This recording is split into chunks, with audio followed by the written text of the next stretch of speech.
Cecile, can you confirm that Yeah, it works correctly? sure. Wonderful. So, hi again, everyone. The idea today is to, explain how CSRD can be a source of innovation in general, but of course in the agri-food sector. So, small introduction about me. I'm a consultant in ESG. I work for ESG Logic, and we are a firm. We specialize in consultancy in ESG strategy through, of course, CSRD regulation, also carbon footprint, and also certification. So our aim is to help companies to thrive through their journey in sustainability. And of course, this journey now is quite focusing a lot on the CSRD. You have, of course, my contact if there's any need here. And today, the idea for you is that I'm going to present to you first the CSRD. I'm going to try to make you understand this topic, and then try to give you some advice on how you could help your members. We will see here that CSRD, of course, so this reporting directive is mandatory for a lot of companies.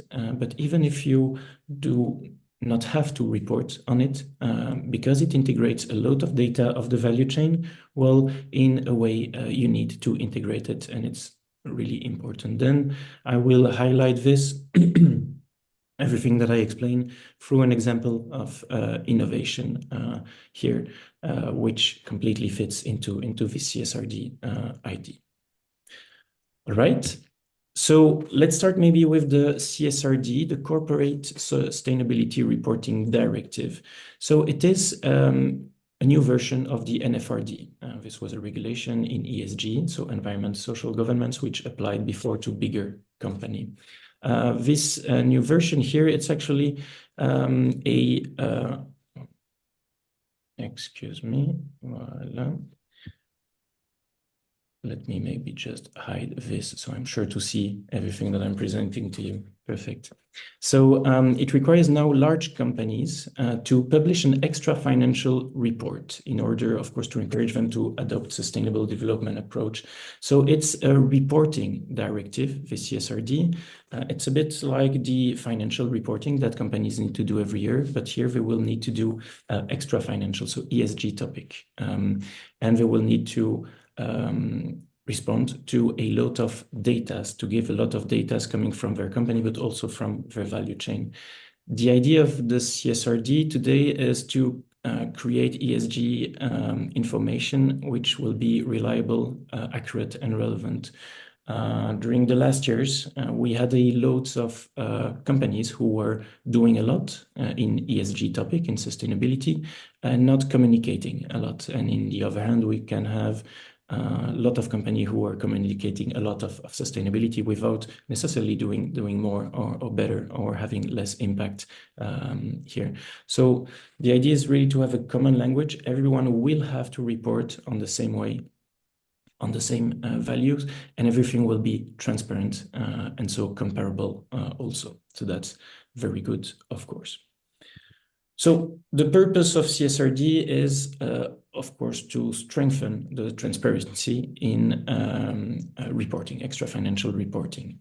It will be for all European companies. We'll see after which one precisely, but also outside EU companies who export and who sells products or service here in Europe. So the CSRD, of course, transparency, but it will also be what will facilitate the investment choices of financial companies, so banks, mostly investors. This is really important to understand for your members who need to report in CSRD or not, is that the banks need to become greener. There's regulation, it's linked to taxonomy regulation. They will need to have, let's say, greener investments. And how are they going to do that? Well, it's by, and it's already the case now, even though it's not yet mandatory, it will become mandatory as from next year here. They give different interest rates to companies, and the CSRD will allow them to know how which interest rate a company will have. So it's very important already for this.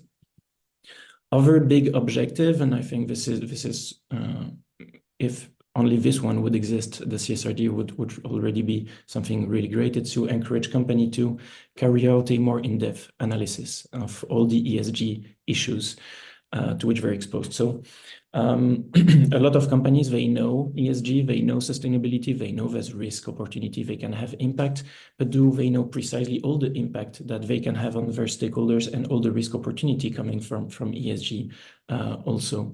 And this work of CSRD, which is quite a big work for companies who need to report, will at least make that everyone in the companies will know precisely what they are exposed to.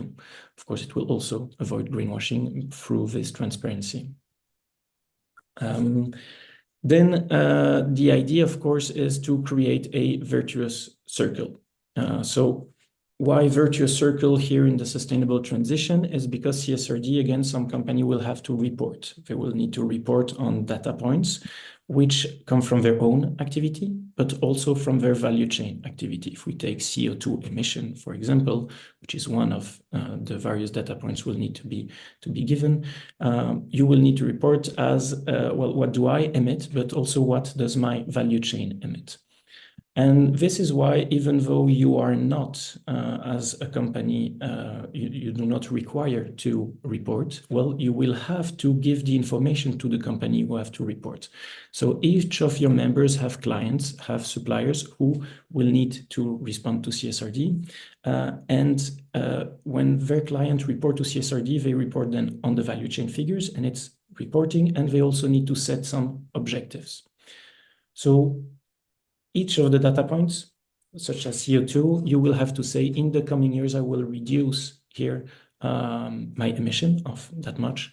And then, obviously, well, if you do not integrate your value chain, and if your value chain, which are your members, do not reduce also their CO2 emission, well, the client will not be able to report correctly. So it's very important to take this into account. And this is how all the value chain in Europe, but also outside, will be integrated.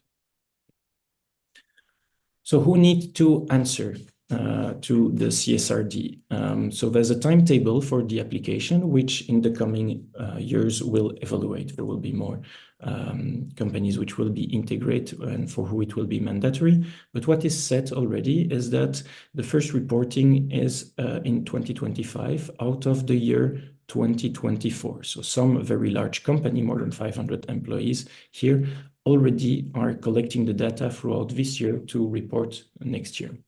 Most company, and this is 50,000 company in Europe, will have to report in 2026 on the year 2025. So this is the main focus that your members should have, is to see, well, in all those companies, which of my clients, so first, am I concerned, of course, about CSRD reporting, but which of my clients and suppliers need to report on it. Then we see that we will have all the SMEs which are listed to the EU regulated market, and finally companies from outside Europe which have a turnover into Europe. And again, this calendar will evolve and add more and more company by the years coming. So it is a reporting directive, and you need to report in ESG. When we speak about sustainability, we often think about solar panels, electric cars, etc. Sustainability in a broader way is here, and in the CSRD view, is divided in three categories: environmental standards, social standards, and also governance standards. In environmental standards, you will find 5 topics here on which companies submitted to CSRD will have to report: climate change topics, pollution, water and marine resource, biodiversity and ecosystem, and also resource use and circular economy. Not only their impact and the risk and opportunity linked to those subtopics, but also the one from their value chain. About social standards, it will be the reporting about your own workforce as a company, but also the workforce in the value chain. So again, they will have to gather data at your members, and they will have to, again, set targets and objectives also to your members. Affected communities, this is local communities which might be affected by the company's activity, and consumers and end users. So again, to show you how CSRD is not about reporting about data that you have, you will need to, well, companies who are who have to report will have to report to and gather data from their clients, but also the end user of the product or of the service in the end. So it's very broad. And finally, there's of course government standards, which will need to be responded of. If we take the example of the SRS2 with pollution, we have those 10 topics divided in 3 categories. And in those topics, we have subtopics: air pollution, water pollution, substance of concern, very high concern, waste management, soil pollution. And in those 120 subtopics, which are in those 10 topics, you have more than 1,200 data points. So again, companies who need to report on CSRD, they will need to report on data points. We'll show you some example right after of what it looks like. What they are going to do as a first step is to analyze, do they need to report to everything? Of course, each company does not need to report on topics which are not material, which does not concern them. A very local company in the center, like product company or service even company in the center of Germany, will not have to report on biodiversity, marine biodiversity, for example. So the first step will be really to analyze for them, what do I need to report on? And then they will need to start report on those data points. In average, mandatory point will be around 300 to 600 for different company. And what are those data points? So on what will the company need to report is, for example, in environment topic, the energy consumption, quantity of electricity, which is renewable or not. Carbon footprint will be scope 1, scope 2, scope 3 emission. And we see that for some information, there's different calendar, for different data that you need to give this, of course, different calendar.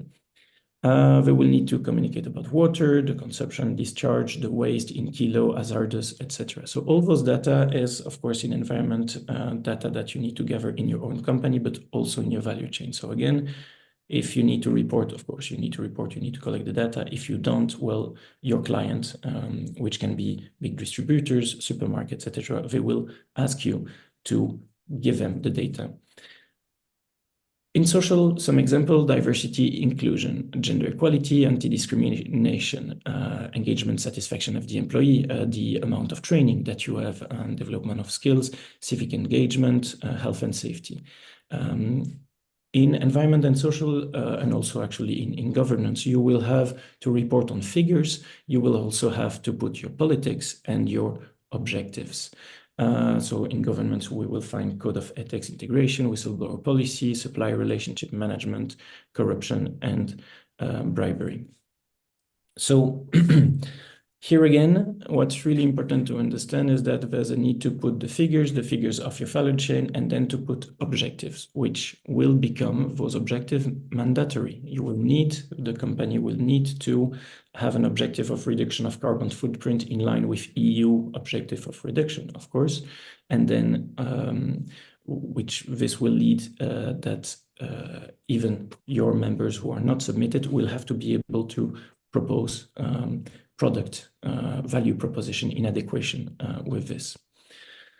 So all our clients, all the company which are now submit to CSRD, they need to first establish, well, what do we need to report on? And then they need to track the KPI of a value chain and set those objectives. And we have various examples, and I'll show you an example, and my colleague also will show you an example how it's really essential to really understand. So if you're linked to CSRD, of course, you need to report, you'll do the job. If you're not linked to the CSRD, go and see your clients, go and see your supplier and ask them, what will you track? Because you need, as a company, to create a value proposition which will enable your client to go to their objective, which are going to become mandatory.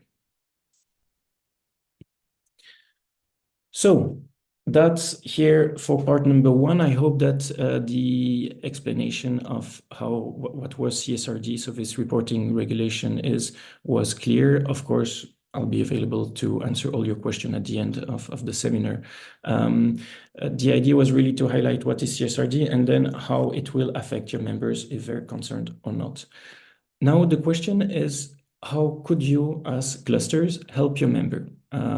So first, you can, I'll give you 3 things that we think it's important for you to do, is of course, first to share with them a methodology which enables them to prepare for this non-financial reporting of their own clients. So the idea is that you will have a lot of questions. Of course, feel free to share this presentation, feel free to explain them what the CSRD, this is really important, but then it's very interesting to be able for you to explain to them, okay, what should you do to prepare yourself?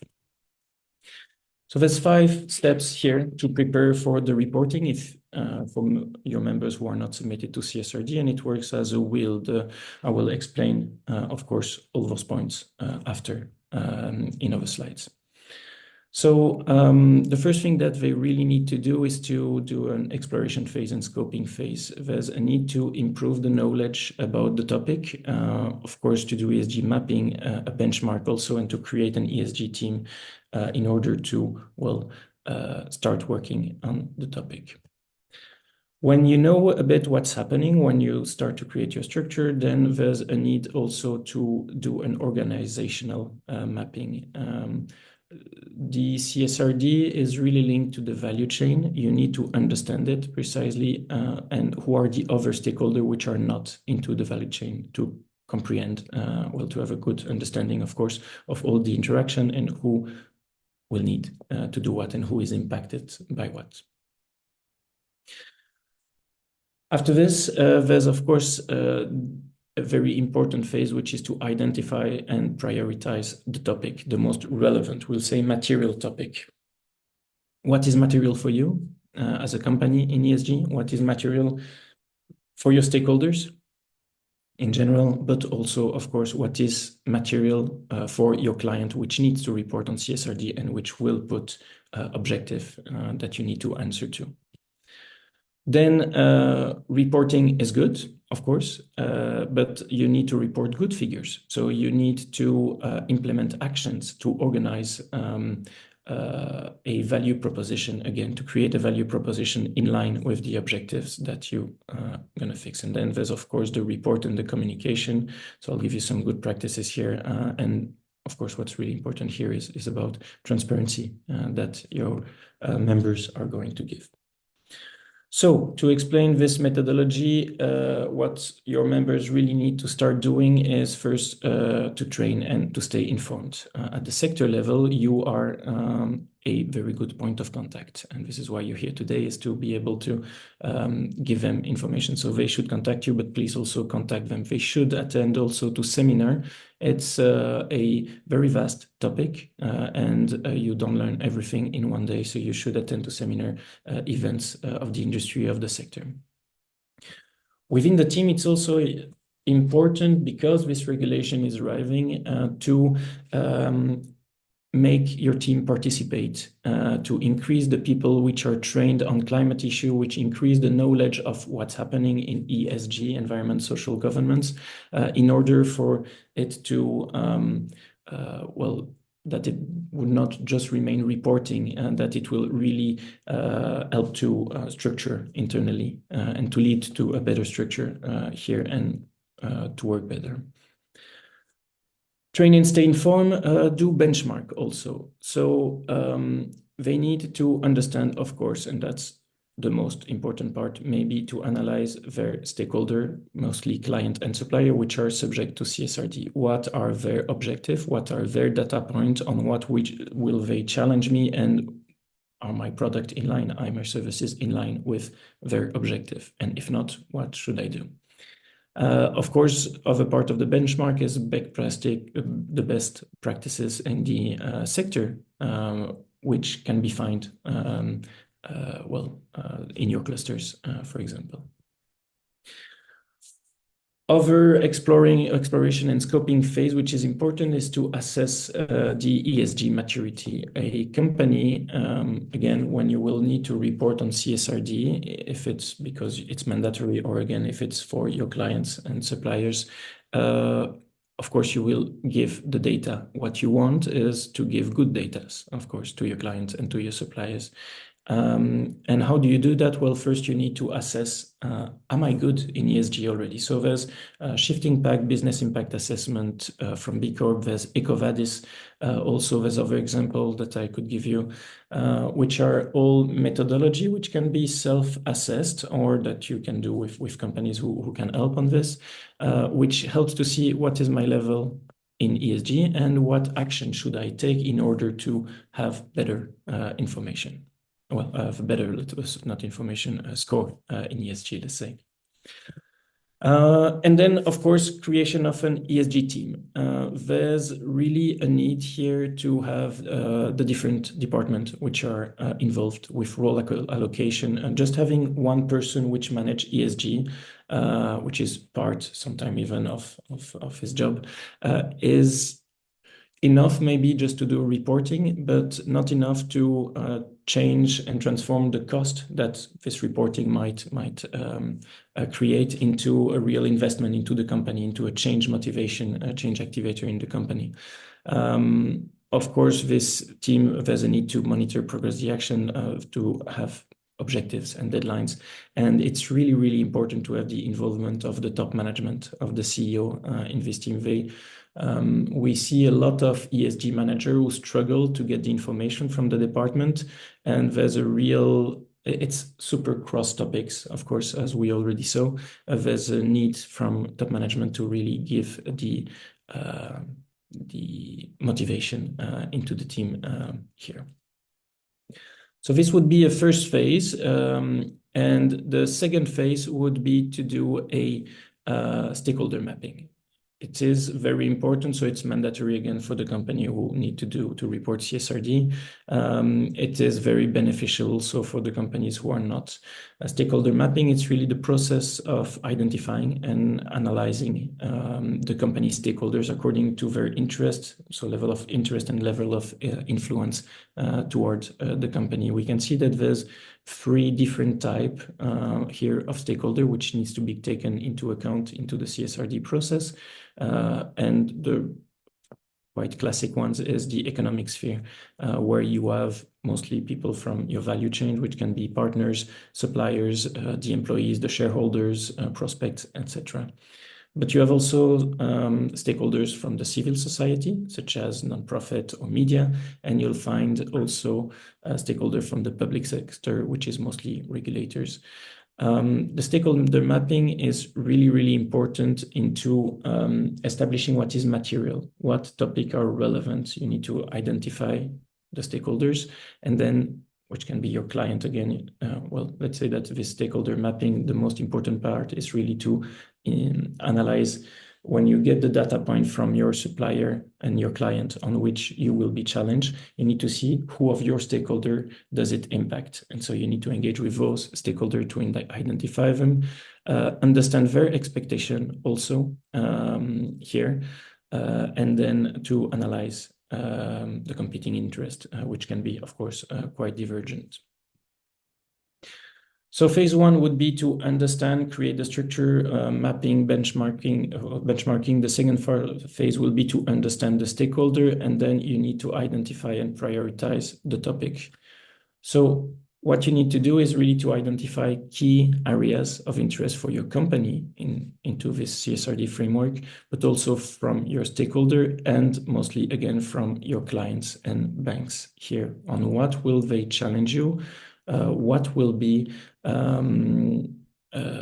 what will be mandatory for you to report on and to set objectives. The idea would to do this, the ideal way is, of course, to use example of sustainability report from companies in the sector. But you as cluster, and we'll speak about it in the next point, you can also create this benchmark for your members, which is quite interesting for them, of course. When you have all the relevant topics, all the topics which are material from you, from which you will have to report, and you need to establish, of course, priorities, and please ask the stakeholders. Remind your members to keep in contact with them. They need to ask their client, organize meeting with them, and just ask them, okay, I'm providing you this, you need to report on CSRD. What are you going to challenge us on in the next couple of years? And then, of course, try to be able to answer on this by establishing some actions. All right, when you have established the priorities, you will need, well, your members will need to track, of course, the KPIs and to set their own objective. So they need to, when they know which KPIs, they need really to start tracking them, and on a regular basis. It's very important because they will be challenged year by year now by the clients, which are submitted to CSRD. The shift is starting now, so there's more and more requests which are arriving, but the real reporting, again, for most companies is in 2026, on the 2025 year here. So what will happen, and what we see happening already, well, there's not a lot of requests now for data for all the small company to give to their bigger company, but it will happen beginning 2026. All the big company will wake up and they will ask to all their stakeholders, to all the suppliers, to feed them with all the data of 2025. So your members should start, even if they don't have the request, they should start tracking those data points as from the beginning of 2025. It is very important because in 26, when it will be requested and mandatory, it will be, of course, more complicated to track all data than if you start tracking them now. Finally, what's really important is to be able to formalize your methodology, well, your members' methodology, to give credibility to their ESG approach. They need to communicate clearly and with a clear structure. The idea of all communication in ESG, what is very important, and again linked to CSRD, is the transparency.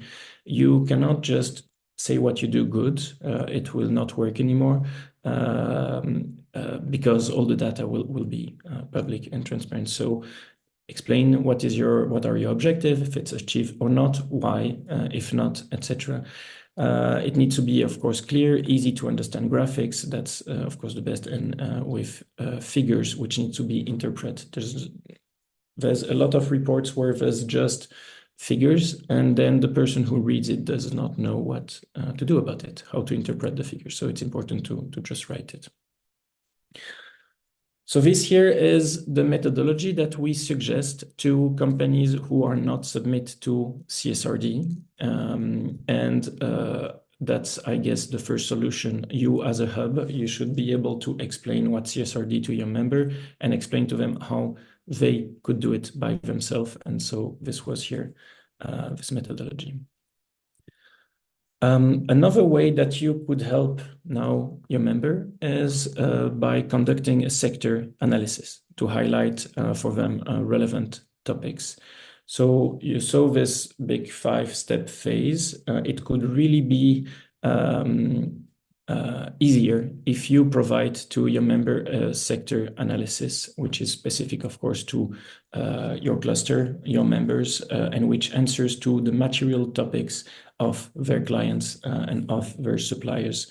We've been working on this with a few cluster group of companies, and let's say that when you're submitted to CSRD, it's mandatory to do this sector analysis, and it costs around 30 to 300,000 euro to do this type of analysis. So it's, of course, too big of a work for each of your members, which is why the methodology before is a more easy going and continual process which can be applied for them.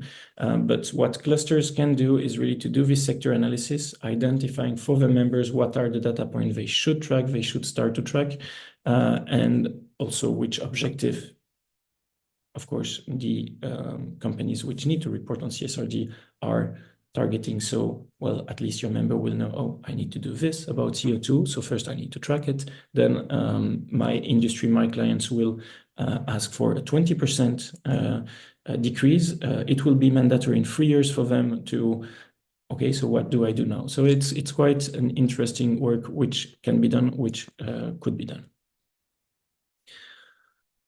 Another way that you could help your member is by offering tools to reduce their impact. Again, reporting into CSRD, it's like a financial reporting. It can be very good or it can be a bad reporting. What your members need to do is first identify what they need to report on, which objective they need to fix, and then how do they do? Well, this is where you could also help by offering them tools. They will need to report and to create things about their stakeholders, about governance, about social, what could be done, and environmental, of course. What could be done by you is, of course, link to those data points to provide them with a self-scoring method to know, okay, do I have this? Do I do this already in my company, which is called in the CSRD a gap assessment? I know what's material, but do I already have the data? Who's responsible to collect the data in my company, and how will I do it? And also then when this is done, to provide documents, which helps them if they do not have it. It can be simply a code of ethics. They will need to have a code of ethics. You could provide this type of document. So this is through a platform or any other way you could provide material and resources. All right, so here we are. I've explained to you what is CSRD, how you could help your members. And now what I want to show you is an example of innovation through CSRD. Some of you might know ISCAL. ISCAL is, of course, submitted to CSRD through its group and is selling products, here sugar, to companies which are also submitted to CSRD. So it's important for them to develop, they will need to report for themselves, but they also need to propose sugar which is in line with the CSRD of their client. So I think it was quite a good example. So about small introduction about Fontenoy Sugar Factory was created in 1993. It's actually the last sugar factory which was built in Europe. And for information, there was 150 sugar factories in Belgium 150 years ago. They employed 170 employees today on site, and they work with 2,300 farmers. It's more than 1 million tons of beet per year that they acquire in Belgium only, and with a 59-kilometer average radius. This leads to 200,000 tons of sugar, which is mostly quite uniquely sold in B2B use in a 98-kilometer average radius with local big customers such as Lotus, De Sabri, Couplet, Barry Callebaut. And so again, they need to report on their CSRD, but they also need to fit in the objective of their clients. A little bit about the sugar process. Here, there's the offsite process of gathering and transporting. Then there's a solid phase where where there will be mashed here, the beet. Then there's liquid and crystallization phase where it's boiled and where the sugar will crystallize, and then it dries during the drying phase here. So what they did at ISCAL is to identify what were the challenges, what were the material topic. You remember we have those 10 main topic, and then there's 120 subtopic. What are the challenges here? And as we can see on the graph, we have the importance for ISCAL on one axis and the importance for the stakeholder. So what have been done was to identify, okay, out of CSRD, what are the topics where I have challenges, and then identify also the stakeholders and challenge them and ask them what is important for you. Are those topics also important for you? And this is where you can put on this materiality table the challenges which are the most important for you as a company, but also for the stakeholder.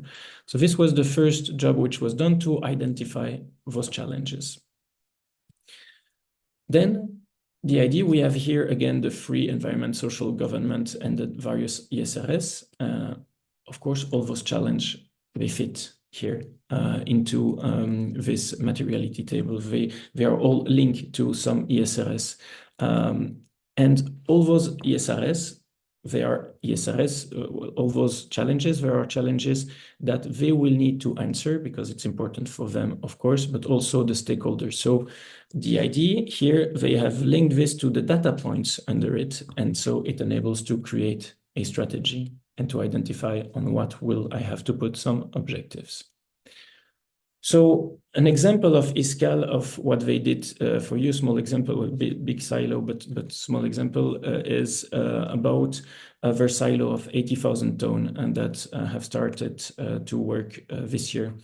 The new facility is of course equipped with latest generation of magnet sieves, and it have of course loads of benefit. It enables to guarantee the customer to deliver better quality of sugar. It's better loading capacity, of course. It goes faster. It's less. You need less time to actually clean it. You need to do it less time into the year, and there's also better risk mitigation. So of course, a loads of advantages, and the major changes was, for example, only one stop per year, one stop start per year. So a lot of energy and CO2 saving. Way easier, of course, to plan plant operation in a cooler climate. There's a greater availability in spring also for private events. So we see that it's not just economical or environmental, it's also in the social part for their production staff. Greater flexibility in relation to the market, reduction in internal transport also, and the potential increase in plant capacity. Oh, sorry, and of course, opening event with the staff. So again, for social part and governance part. So what's important in this innovation, which is quite an investment also, is that all those advantages, again, are linked to those ESRS. What's important here is that they are tracking all this data. When you innovate, you need to innovate in order to fit your material topics, of course, but also the material topics of your clients. And you need to track the data. What do you reduce and how? And this was the job which was done with ISCAL, of course, is how does all those sub-data points and the objective that you set, do you get to those objectives? And how does it help also all of ISCAL client to arrive to their own objective? And this is really a methodology which needs to be understood by a member before it's too late. Well, it will never be too late. Sorry, being dramatic. But it's for some subjects.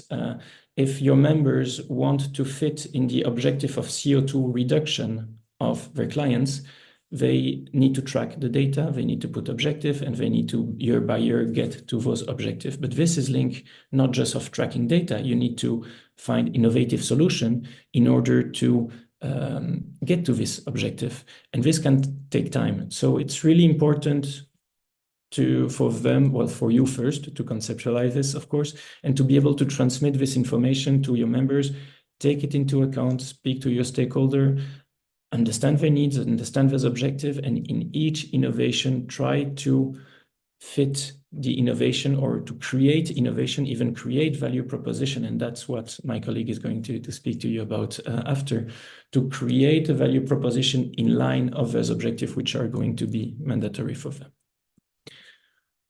Okay, I think that was it for me. Yes, I'm going to stop sharing my screen and again available for all the questions a bit later. Oh, Cécile, we need your microphone. Yep. Yeah, sorry. Thank you very much, Maxime. It was very interesting and very challenging also to speak about CSRD in 40 minutes. So thank you for this. Now we are gonna just go on with a concrete case of Alchimiste Côte d'Azur with Anya Stoll. Alchimiste Côte d'Azur took this CSRD as an opportunity to develop new business. And so I'm gonna let you, Anya, speak a little bit about that. Thank you. Thank you. Can you hear me properly? Yeah. Okay, wonderful. Let me share my screen. Thank you for the invitation and thank you for the opportunity to share what we're doing. Let me see if this comes perfectly big here. There we go. We're a company, a small, medium-sized company, but about a small company. We're 30 people. We're producing compost out of food waste. So we work within the food value chain, but all the way at the end. And we develop compost that then goes all the way back to the beginning of the food chain, which means to farmers. In our case, essentially vineyards and people who grow vegetables to start the food system again. Our mission is to compost and nourish the soil. Nourishing soils is really very important for us. And it's a stake that responds to two major challenges of the 21st century. The first one is that the soil in Europe is dying. Unfortunately, more than half of the soil in Europe is already dangerously attacked and not in a very good state anymore. And the soil is just a little upper crust. It's very fragile. And this is what produces our food. So it's very, very important to take care of soil and to make sure it doesn't get washed away. It stays fertile. Intensive agriculture and heavy use of pesticides and heavy metals, etc., has been really, really strenuous on soils. So our mission is to try to help with what we're producing to regenerate those soils. And the second crisis we're responding to is the waste crisis. The waste crisis. 1/3 of the food in the whole world is unfortunately wasted somewhere along the value chain. We collect the food waste at the end of the value chain in restaurants, in hospitals, in schools. And we give that waste a new life by transforming that into compost. And I just put a law in there. In France, for example, it is we're based in the south of France. In France, for example, it is obligatory since 2024 to sort all food waste and to recycle it. We have three core businesses in our company. We, as I said, we are majorly our major job is collecting food waste in those brown bins that you see on the screen. We work with health companies, with schools, with restaurants. We can also work with any central cuisine or any area where, for example, older people live. So everywhere there are people eat, we collect it. We only work with professionals though. We don't collect from individuals, as the waste coming from professionals is much cleaner than from individuals sorting their bio-waste. And very often bio-waste from individuals is composted directly at site. So many people have their own composter at home or have one within their residential area.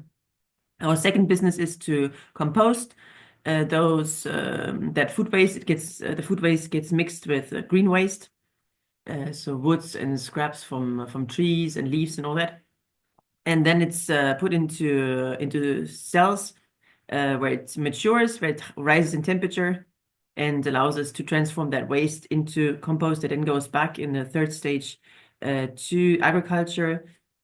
We produce top-of-the-range compost that has almost no inerts in there, so very, very low level of plastic or any other problematic entrants.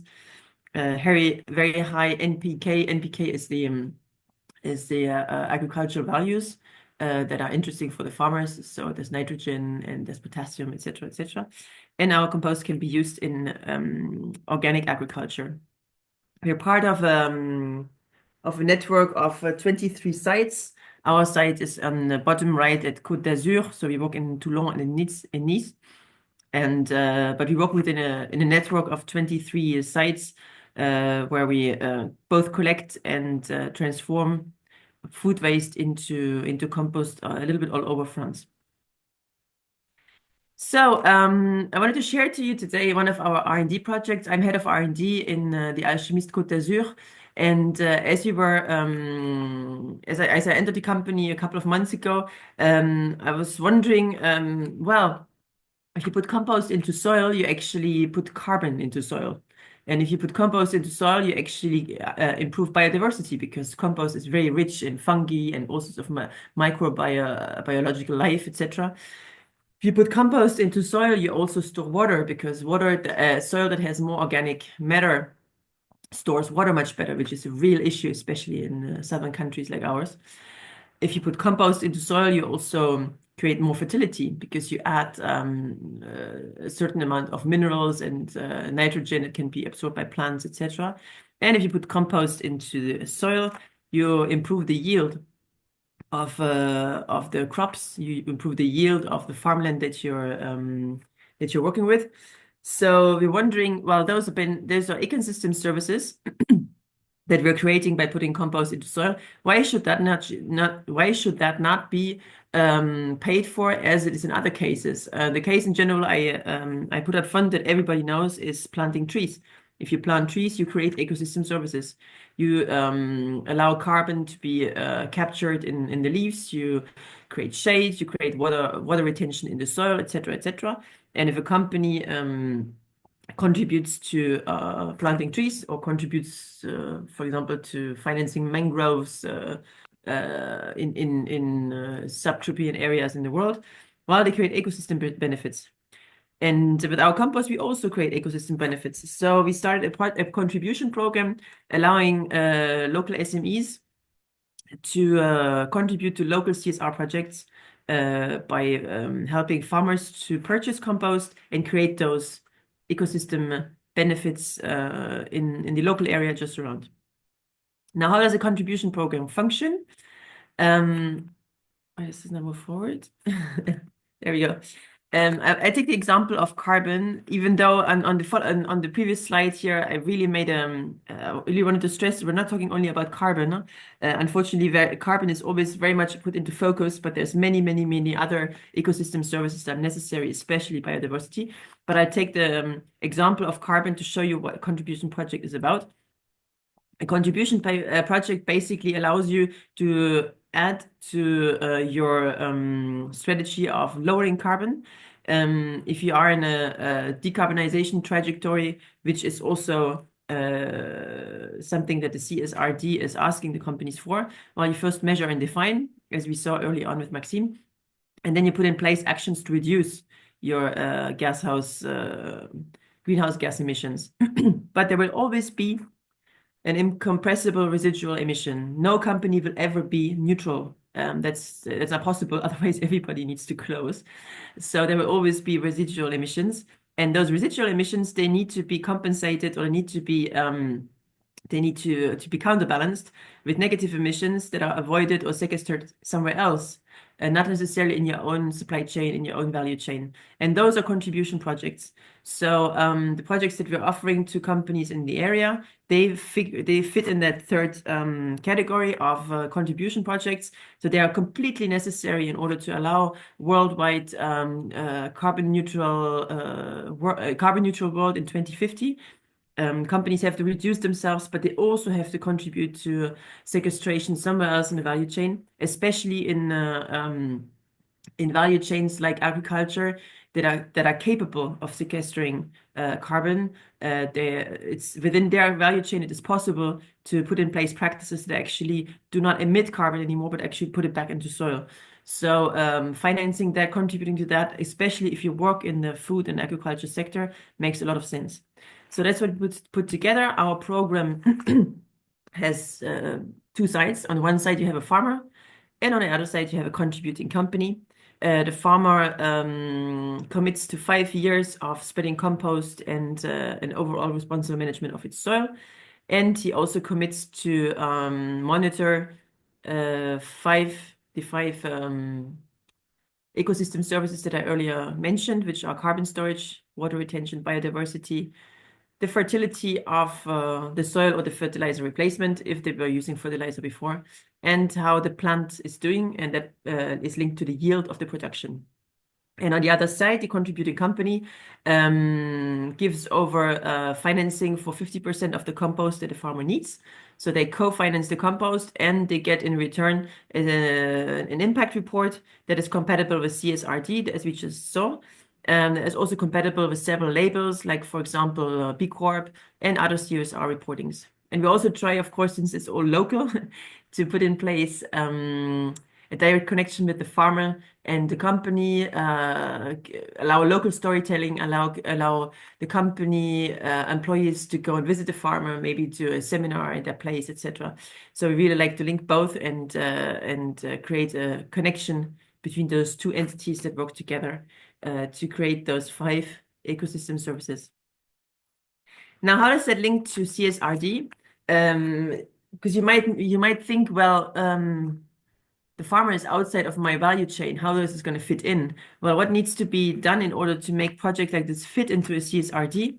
You have to make it material, which means in your materiality analysis all the way in the beginning, you have to mention that soil health, water quality, air quality, a good food system, or whatever you want to choose is actually a material for your company.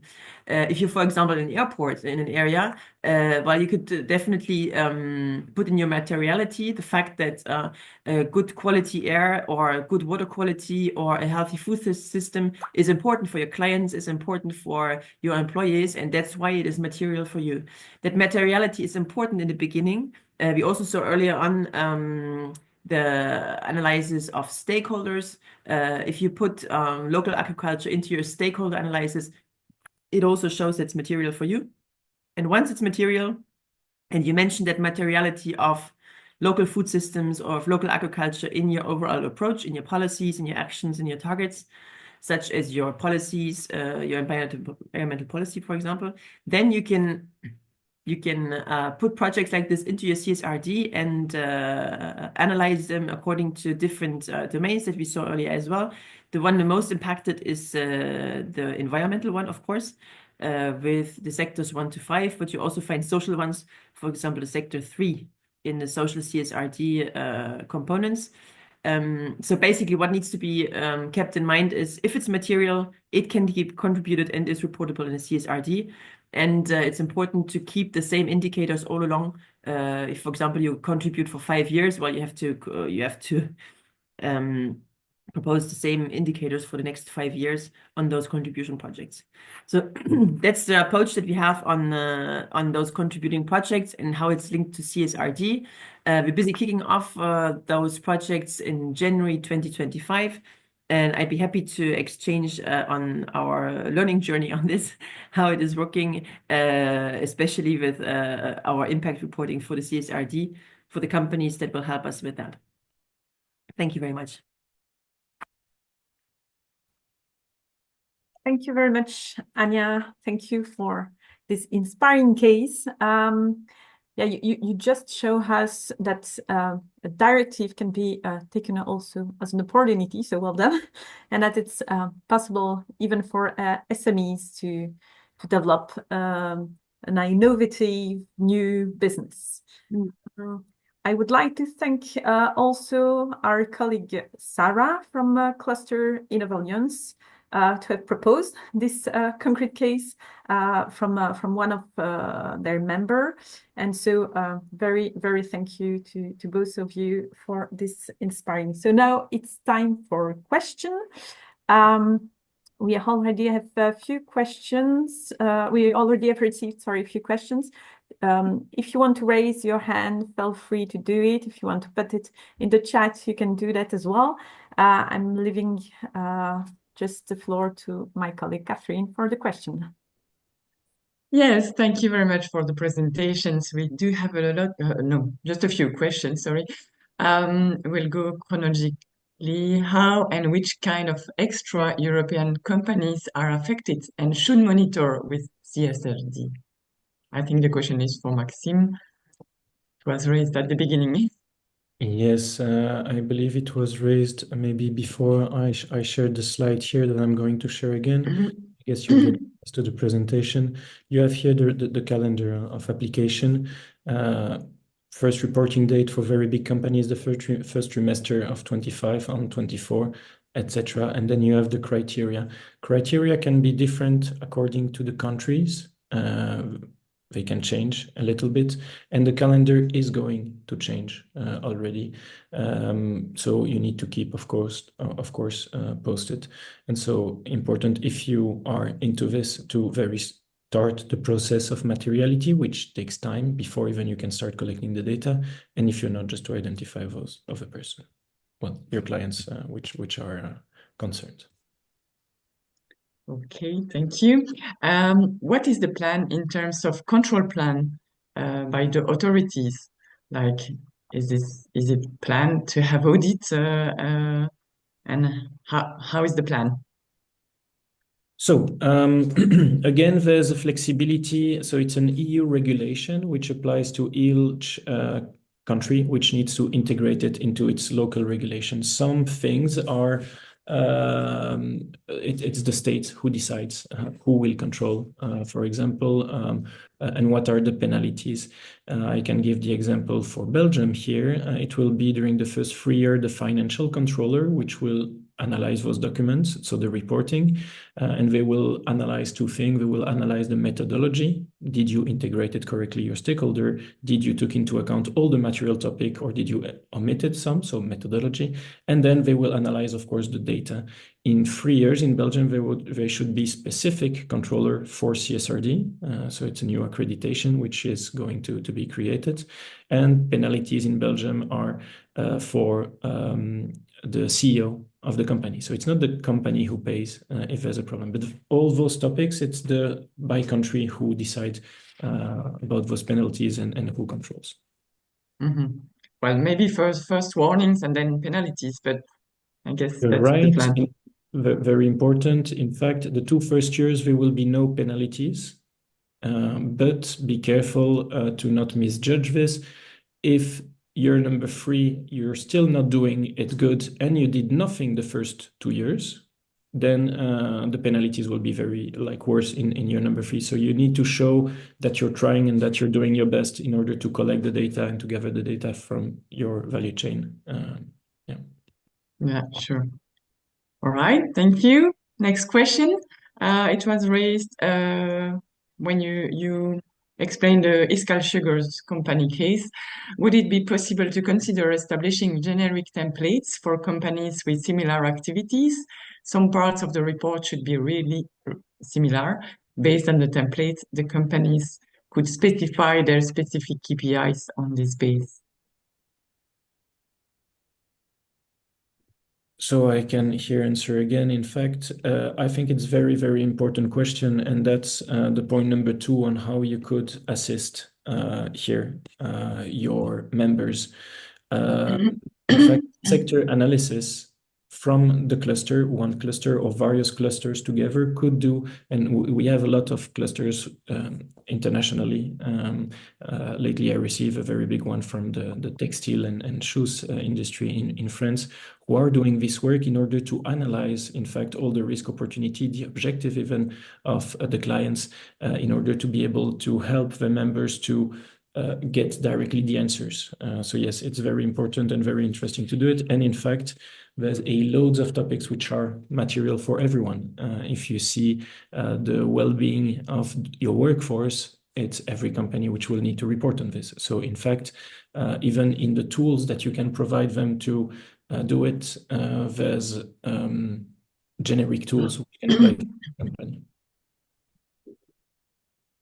Okay.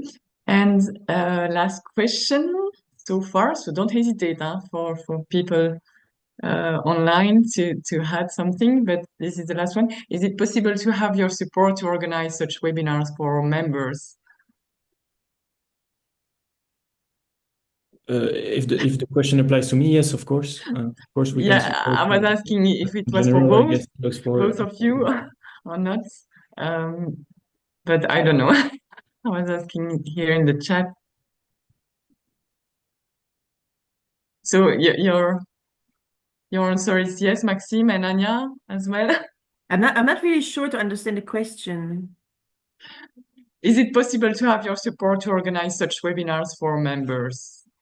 Maybe we can contact. Okay, so something like we did today. Sure, why not? Depends on the member and depends if it's actually pertinent what we're proposing. Of course. Yeah. As I said, happy to share. We are on an ongoing journey on this. We're trying this out to see how it works. So if I can share on success or non-success, we'll see. Okay. Well, we can get in contact with the person who raised the question. A last question. Can you supply more cases for more companies, a bit more realistic than a template?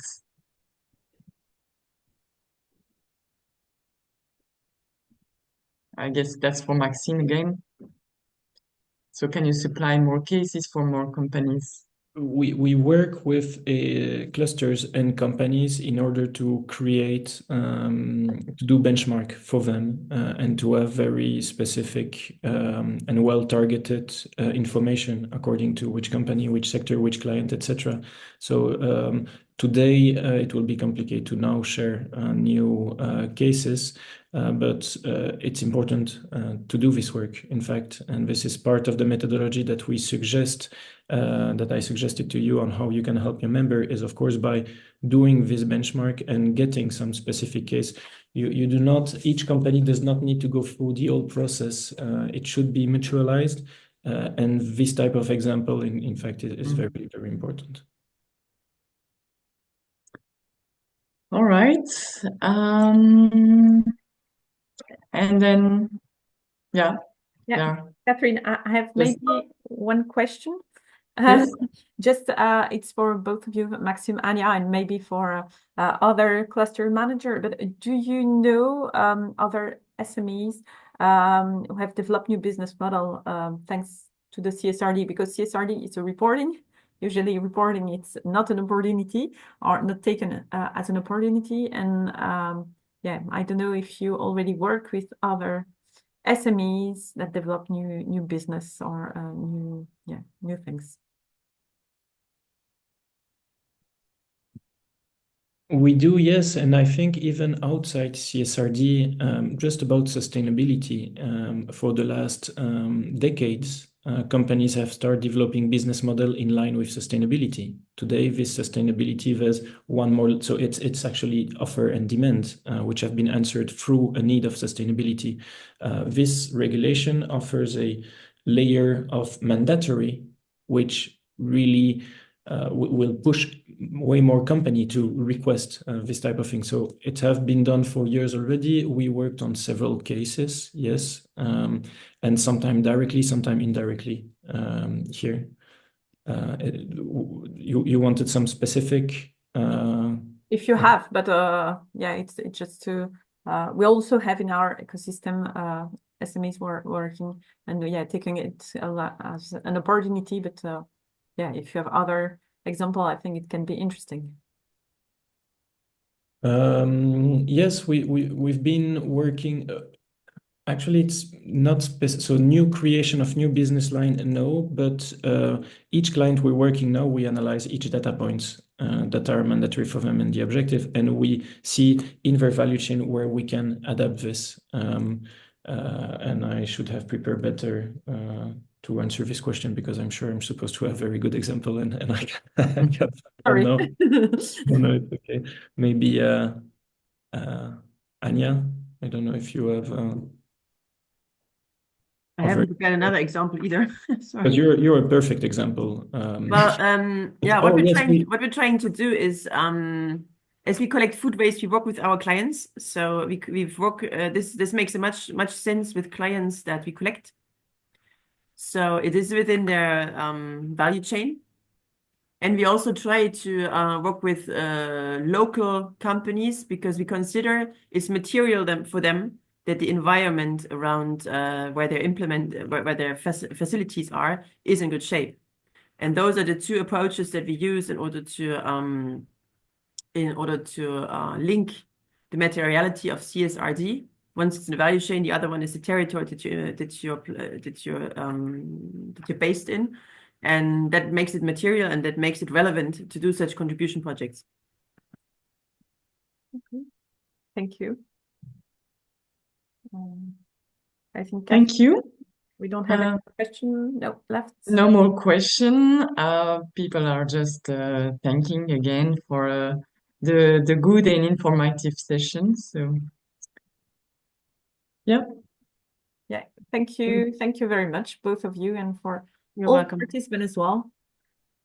And see you for the next session. Okay, thanks for the invitation. Thank you. And thank you, Maxime. I've learned a lot. Yes, thank you. Yes, we have learned a lot. Thank you. Okay. See you Bye-bye. soon. Bye. Bye.